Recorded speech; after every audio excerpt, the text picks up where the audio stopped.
Channel. This is Anshu Yadav. Hope you all are doing good. तो ये जो वीडियो है ये मैं बना रही हूँ रिवीजन स्ट्रेटजी पे।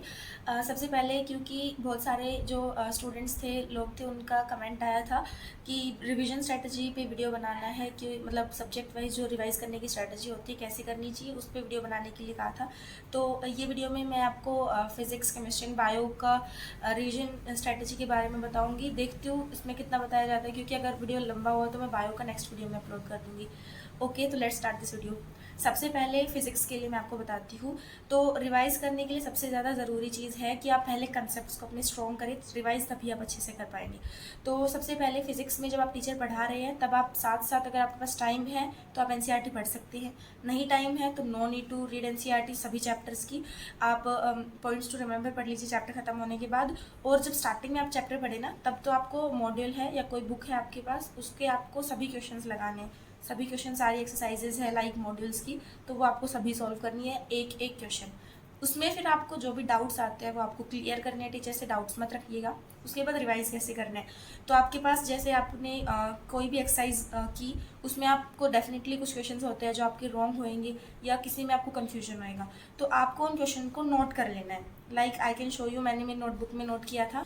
लाइक आपने कोई भी एक्सरसाइज सॉल्व की, तो आपको क्या करना है, उसके जो भी क्वेश्चंस आपको रॉन्ग हुए हैं या कन्फ्यूजन हुआ है जिनमें, या स्टार्टिंग में आपसे नहीं हुए, उन क्वेश्चंस को आपको नोट करना है। जैसे मेरी जो नोटबुक है, इसमें मैंने क्या किया कि सभी जो चैप्टर, मैंने जिस चैप्टर के भी क्वेश्चन किए, उनके एक्सरसाइज वाइज जो क्वेश्चन गलत हुए मुझसे, उनको मैंने नोट कर लिया पहले तो। Like I will show you, देख लो। इसमें जैसे मैंने इलेक्ट्रोकेमिस्ट्री किया, तो ये अभी मैं आपको फिजिक्स का बता रही हूँ, बट केमिस्ट्री में भी यही फॉलो होगा। तो जैसे मैंने इलेक्ट्रोकेमिस्ट्री किया, उसके एक्सरसाइज 1 की, 2 की, 3 की, 4 की, जितनी भी एक्सरसाइज है मॉड्यूल में, या जो भी आप बुक फॉलो कर रहे हैं, उसमें जो क्वेश्चन आपके रॉन्ग हुए उनको आपने लिख लिया। जैसे एक्सरसाइज 1 में रॉन्ग हुए 9, 10, 14, ऐसे आपने उनको लिख लिया उन क्वेश्चंस को। तो उन क्वेश्चंस को आपने लिख लिया अपनी नोटबुक में, और उन क्वेश्चंस को आपको फिर जब आप दोबारा रिवाइज करेंगे तो आपको उन क्वेश्चंस को सबसे पहले अटेम्प्ट करना है, क्योंकि वो डेफिनेटली आपके दोबारा गलत होने के पूरे पूरे चांसेस है, और वही आपके टॉपिक को भी बिगाड़ते हैं।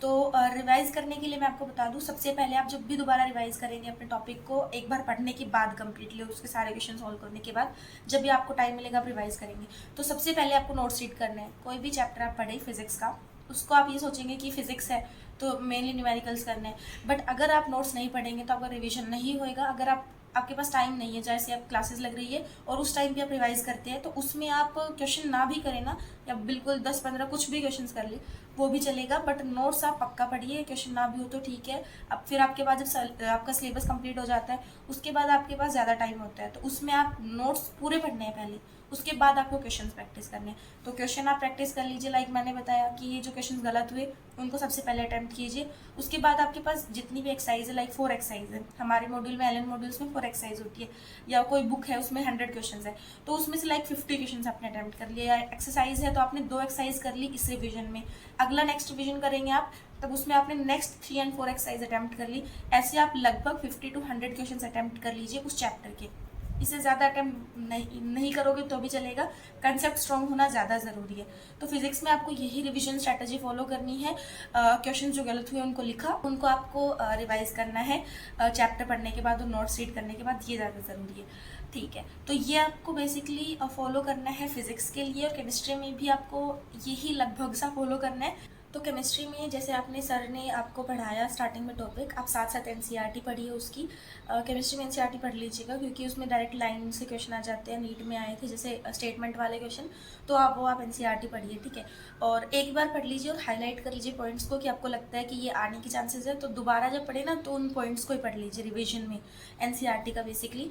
और वैसे रिविजन करते वक्त आपको नोट्स हर बार पढ़ने हैं, ये मैं आपको बार बार बोल रही हूँ, प्लीज़ नोट्स स्किप मत कीजिएगा क्वेश्चन के चक्कर में।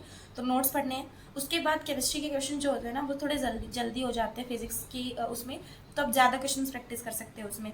तो जैसे आपकी कोई भी 4 एक्सरसाइज है तो आप 3 एक्सरसाइज कर ले, 4 भी कर ले अगर कम क्वेश्चन है तो किसी में, तो वो आपको एक्सरसाइजेज करनी है। और आप, जैसे किसी ने पूछा था कि कोई चैप्टर हो गया उसके क्वेश्चंस भी कर लिए, दोबारा क्या सारे क्वेश्चंस अटैम्प्ट करने, तो यही मैं कहूँगी कि आप, अगर आप एक साथ ज़्यादा कर पाए, आपके पास टाइम के अकॉर्डिंग प्लान कीजिएगा। टाइम ज़्यादा है तो आप 4 एक्सरसाइज भी अटैम्प्ट कर सकते हैं, या जितनी भी आपके पास एक्सरसाइज है वो आप अटैम्प्ट कर सकते हैं। टाइम अगर आपके पास कम है ना, तो आप क्या करिए, उसको डिवाइड कर लीजिए कि इस रिवीजन में मैं ये करूँगी या करूँगा और अगले रिवीजन में ये होगा। तो उससे आपको क्या होगा कि वो कोई क्वेश्चन का टाइप आपसे छूटेगा नहीं। फिर आप मल्टीपल रिवीजन कीजिए। आप क्वेश्चन से बोर प्लीज़ मत होएगा। अगर आप क्वेश्चन से बोर होएंगे तो आप मल्टीपल टाइम अगर उनको अटैम्प्ट नहीं करेंगे तो आपके मार्क्स ना इंक्रीज होएंगे ना अच्छे आएंगे फाइनल में। तो ये वाली ही स्ट्रैटेजी आपको केमिस्ट्री में फॉलो करनी है, जो मैंने आपको दिखाया था नोटबुक में, कि क्वेश्चंस को आपको लिखना है इस तरीके से, क्वेश्चंस को बॉक्स बना के और आप चैप्टर वाइज डाल के और कलर्स जो क्वेश्चंस हुए उनको लिखना है। तो इसमें भी आपको यही स्ट्रैटेजी फॉलो करनी है। तो ये थी केमिस्ट्री एंड फिजिक्स के लिए। बायो के लिए जो है वो एकदम डिफरेंट स्ट्रेटजी होती है। बायो में ज़्यादा क्वेश्चंस अटैम्प्ट नहीं करने हैं आपको, और किस तरीके के क्वेश्चंस अटैम्प्ट करने हैं वो भी अलग होता है। तो वो मैं आपके साथ नेक्स्ट वीडियो में शेयर करूँगी। तो if you like this video please like share and subscribe to my channel. Thank you so much.